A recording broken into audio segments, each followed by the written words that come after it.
Hello there, and welcome to a beginner's guide to LEGO animation. In this video, I will be going over three things: the setup, the digital setup, and the filming itself, along with a few tips at the end to help you out. So, let's first talk about the setup, starting with the lighting. You don't need anything fancy for your lighting. I use 2 desk lamps for my lighting and it works really well, so if you have a few desk lamps around the house, you can use them to light up your scene. But lighting varies with the type of scene you're doing, so don't use the exact same lighting setup for every animation. Now, something that all animators share a dislike of is light flicker, and a way to prevent this is to make sure that all lights in your room are turned off.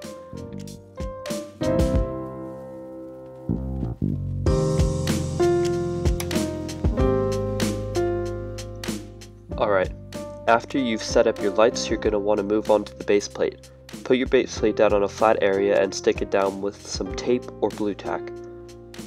Once you've got your base plate set up, you're going to want to get a stand or a bipod for your camera, whether it's one you buy at a store or if it's just a homemade one like this Lego stand that I made.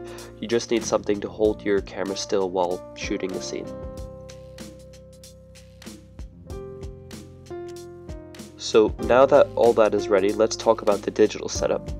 I'd recommend using Stop Motion Studio or Stop Motion Studio Pro because it's what I personally use and I just think it's really easy.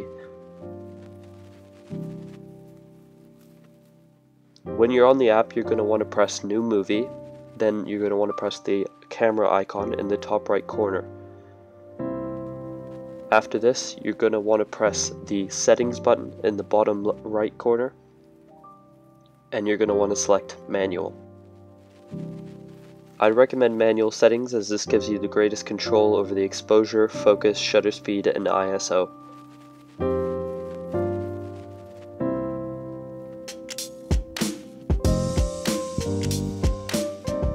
Alright, so now that everything is set up, let's move on to the filming itself. Alright, so something to know when you're just starting out animating is that it takes a really long time to make a good film.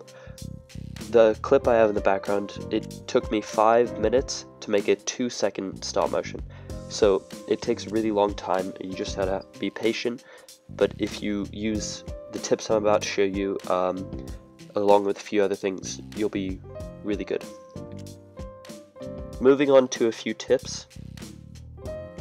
My first tip is to always have blue tack because it's very useful for holding your minifigures in the position you want them, and it really can save a lot of time.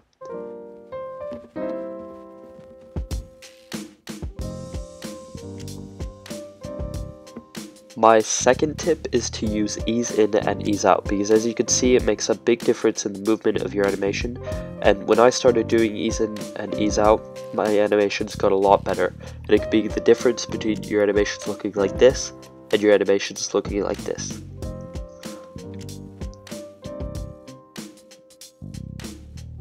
And with all that said, that's the end of the video. So thank you very much for watching. Please comment down below if you found this useful, and if you made it to the end, then please subscribe because you'll probably enjoy watching some of my other animations.